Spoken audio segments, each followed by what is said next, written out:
Nuestra invitada de hoy, Vilma Cocós, en conexión desde San Sebastián. Vilma, buenas tardes y Buenas tardes, Andrea.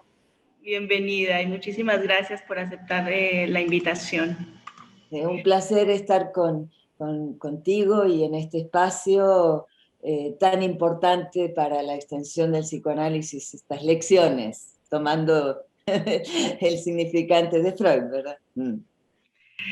Estamos muy contentos de saber que usted va a participar. Su conferencia está programada para el 5 de junio. Es una conferencia que promete, un poco hacer extensión de este último libro que usted ha publicado con Grama, de las nuevas formas del malestar en la cultura, ¿no? La primera pregunta que quería plantearle es, en este resumen que usted nos propone, usted hace una ubicación, digamos, un recorrido que habla del malestar subjetivo, ¿no? Y desemboca en el planteamiento de las políticas públicas, pasando también por el lugar del psicoanálisis en diálogo con la época. La pregunta que quería plantearle es, ¿lo político aquí podría leerse como un llamado al Estado en relación al malestar contemporáneo o cómo lo podemos leer? Sí, es un engarce muy fino y muy sutil y a la vez extremadamente lógico el que permite la conexión del discurso analítico con la política. Por ejemplo, en una institución dedicada al tratamiento de psicosis infantiles y autismo, pongo por ejemplo, o una institución dedicada al tratamiento de mujeres maltratadas. En los dos casos hay una necesaria implicación, coordinación de la política institucional con las políticas sociales o educativas que se llevan a cabo. Por supuesto, siempre estamos hablando de un marco democrático, ¿verdad? Entonces, esas políticas están en revisión permanente, sobre todo en esta época, y entonces ese engarce entre la política del Estado, o las políticas del Estado, y la política psicoanalítica, es el que digo que es un engarce fino, delicado y a la vez muy lógico, porque estamos articulando dos discursos. ¿Cómo se articula el discurso del amo, que rige para todos, que no necesariamente una política de Estado ha de formularse para todos, con la política psicoanalítica que se articula a su ética, que es el uno por uno? Ese es el engarce fino y es el fundamental. Es decir, que de puertas para adentro, podemos decir, de la institución, rige la política propia al discurso analítico, en donde cada uno tiene el derecho a ser tratado en su singularidad. Entonces, normalmente, cuando este engarce funciona, las cosas van muy bien, porque podemos diseñar estrategias de atención y de cuidado. Sigo con el caso de los niños, para niños, y por ejemplo, en una inclusión programada, en donde el tratamiento en la institución analítica se articula y se regula con la política educativa de inclusión que pueda estar llevando la comunidad en ese momento. Entonces, si el engranaje funciona bien y hay una buena sintonía, los beneficios para el niño y su familia son extraordinarios. Porque, por ejemplo, la ley de inclusión es algo muy importante, la ley de inclusión. Sí, pero válida para todos no se puede. Tenemos que estudiar el caso por caso y el modo paulatino muchas veces de inclusión de un niño con lo que se llama dificultades educativas especiales en el aula con todos o con los demás. Entonces, ese tránsito, cuando está orientado por la política psicoanalítica, encuentra el momento justo de articularse a la política o a la ley de inclusión y en forma de una estrategia particularizada. Y entonces es enorme lo que se puede hacer en ese sentido. Claro, el lugar donde yo veo que esto funciona muy bien es en Bélgica, en donde las instituciones psicoanalíticas, que son, cuyo funcionamiento está regido por la estructura del discurso analítico, no son instituciones al uso, bajo la fórmula para todos, normas para todos. Estas instituciones, al estar orientadas por el psicoanálisis, se rigen, en el centro del funcionamiento está la singularidad. Con una suerte muy grande, que han sabido crear una red y unos lazos con la comunidad, con la ciudad, y por lo tanto insertarse en las políticas sociales de protección a la infancia, a la inmigración, a las mujeres, de modo que esto sea, está completamente admitido y asumido que se va a estudiar el caso en su particularidad para encontrar cuál es la mejor solución, incorporando todos los actores en juego, es decir, reuniéndose, coordinándose, creando la red, verificando si funciona. A veces las cosas no son perfectas y hay que tener un margen para corregir.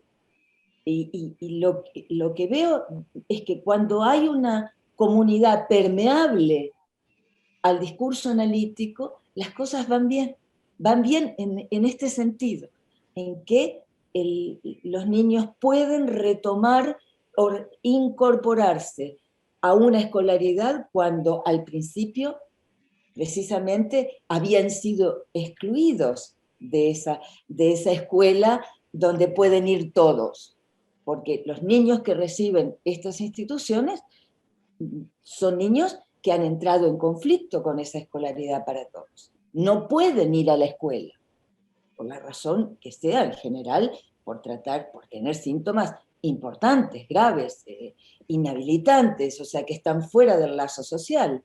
Y entonces la pregunta es, ¿cómo retomar el lazo social? ¿Cómo incluirlos en la clase de los otros?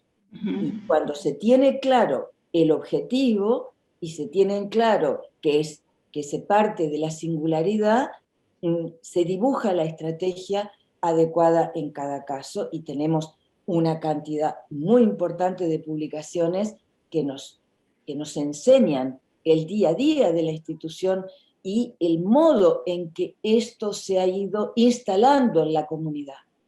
No lo conseguimos de un día para otro, ¿verdad? Tenemos que crear esa sensibilidad, contagiar esa sensibilidad hacia el discurso analítico y el tratamiento de la singularidad. Hay entonces un trabajo a plantear para los psicoanalistas, un trabajo que debe estar dirigido, digamos, a poder dar lugar a ese discurso en conversación con lo estatal, ¿no? Que es un poco lo que le escucho, que me parece, que creo que también hay bastante trabajo por hacer en ese sentido, ¿no? Sí, es cierto, la fórmula es cómo hacer lugar al discurso analítico. Es así, esa es la gran cuestión. Es decir, de qué apoyos tenemos para hacer avanzar la inserción del discurso analítico en la sociedad que vivimos, sí. Bueno, yo quería aprovechar este espacio, no podía dejarlo pasar, porque sabemos del libro que acaba de publicar con Grama, que habla de las nuevas formas de malestar en la cultura. y la conferencia está planteada en un momento de malestar cultural en Colombia. Un momento muy particular que se destapa un poco en las últimas semanas, vamos a decir, se vuelve manifiesto, algo que ha estado latente durante muchísimo tiempo. Lo digo un poco como ciudadana, es como si la guerra tomara de nuevo el primer plano. Y utilizo ese significante guerra porque creo que es un significante que nos puede quizás orientar dentro de lo que podría ser también el malestar en la cultura para Freud. ¿Cómo intentar bordear este asunto desde el psicoanálisis? ¿Cómo podríamos plantear una lectura? Y se lo pregunto a usted porque, bueno, usted es psicoanalista, pero además también es éxtima, ¿no? Está fuera de Colombia en este momento. ¿Qué lectura puede haber allí de esto que estamos viviendo en Colombia en este instante? Bueno, lo que está atravesando Colombia genera, al menos hablo en mí, ¿no?, una conmoción muy, muy especial, porque habíamos pensado que se había transitado ya un gran camino hacia la paz y a la reconciliación, y con un trabajo enorme por parte de muchísimas personas que entregaron su vida a esto. Entonces, es muy triste esta reaparición brutal de la violencia y de la muerte desencadenada. Nosotros tenemos una gran enseñanza que nos sirve en estos momentos tan difíciles, que es la posición que tomó Freud durante la Guerra Mundial, la Primera Guerra Mundial, que era un momento de expansión del psicoanálisis, y de pronto sus discípulos, gran parte de sus discípulos más allegados, tuvieron que ir a filas, y cuando se reúnen en Budapest, en el quinto congreso de psicoanálisis, Freud aborda de frente el tema y toma una posición. Y la posición es: el psicoanálisis ha de ofrecer una alternativa a las víctimas, a las personas que sufren. Y creo que eso es para nosotros una guía muy importante. Es decir, que en un momento hay que leer, Freud deja un testimonio de lo que él sentía en ese momento, en donde vio caer la civilización occidental tal y como él la había pensado. O sea, de pronto, en lugar de mayor florecimiento de la cultura, del arte, etcétera, de pronto está completamente en ruinas, y él sabe que no, se da cuenta que eso no tiene retorno, que hay algo que no tiene retorno. Pero en lugar de lamentarse, dice: tenemos que avanzar en la buena dirección.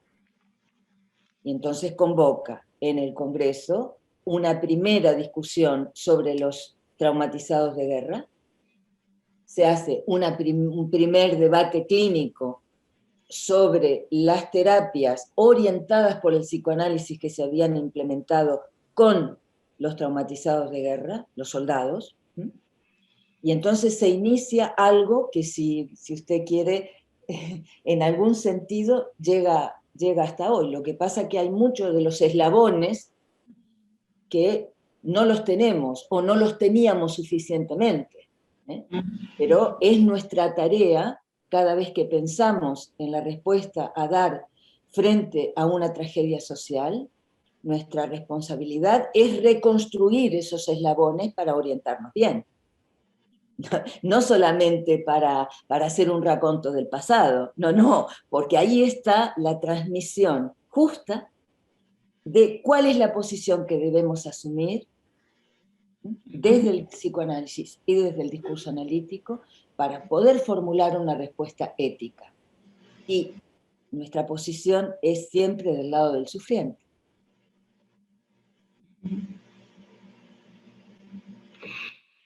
En el capítulo de su libro, Clínica Freudiana de la Guerra, aparece este punto de Freud en relación a este significante. Habla del fracaso de todas las tentativas por mantener los lazos sociales. Y lo traigo a colación precisamente por lo que usted ubica de Colombia, este fracaso del diálogo, este acuerdo de paz que tuvo todo un proceso y que de manera inexplicable es llevado a un plebiscito y encontramos que la mayoría de la gente vota no al acuerdo de paz. Y digamos que ahí lo que aparece es algo del orden de la repetición, quizás, es decir, la eterna repetición estructural de lo sintomático.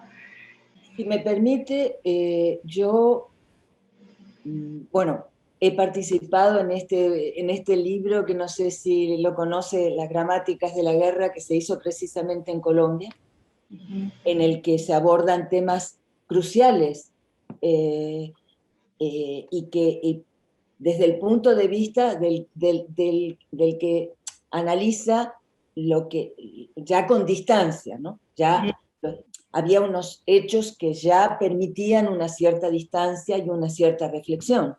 Es distinto cuando se está en plena ebullición, digamos, de lo real, ¿no?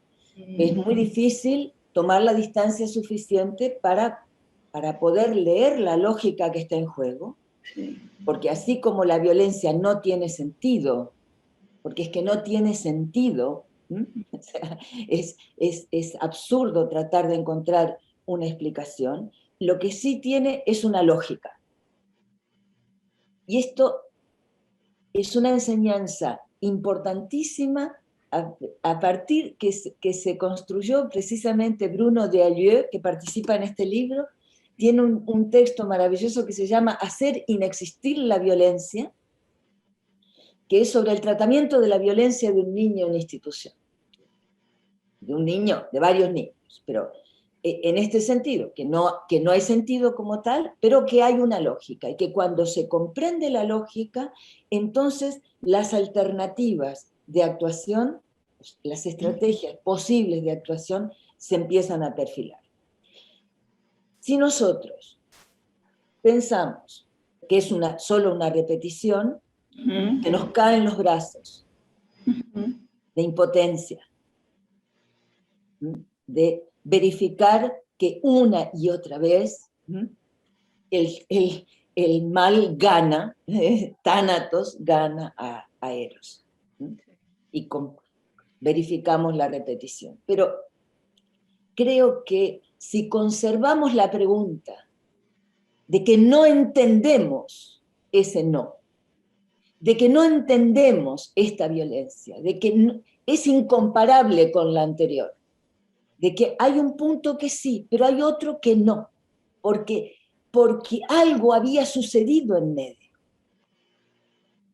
Entonces, si lo pensamos solo como repetición, simplemente caemos en la tentación de verlo una reedición sin más. Pero, ¿qué ha pasado entre un momento y otro? Esa es la gran cuestión, es el gran enigma por el cual la violencia y la guerra toman un carácter de interrogación que nos pone al trabajo y nos pone a tratar de encontrar algún tipo de colaboración con las personas que lo necesitan. No sé si, o sea, cambia la perspectiva subjetiva. Y si nosotros vamos desde la impotencia de, una vez más, Colombia, una vez más, otra repetición, etc., vamos con los brazos caídos. Freud nos enseña otra cosa, a no ceder. Bueno, Vilma, pues le agradezco enormemente este espacio. Va a ser seguramente muy orientador poder escucharla el 5. Y me gustaría quedarme hablando con usted muchas horas porque realmente logra transmitir la enseñanza de Freud y de Lacan de una manera muy viva y es apasionante escucharla. Pero bueno, hay que hacer corte. Gracias, Andrea. Nos vemos prontito y deseo con el corazón que las cosas vayan mejor en ese querido país. Muchísimas gracias, Vilma. Un abrazo.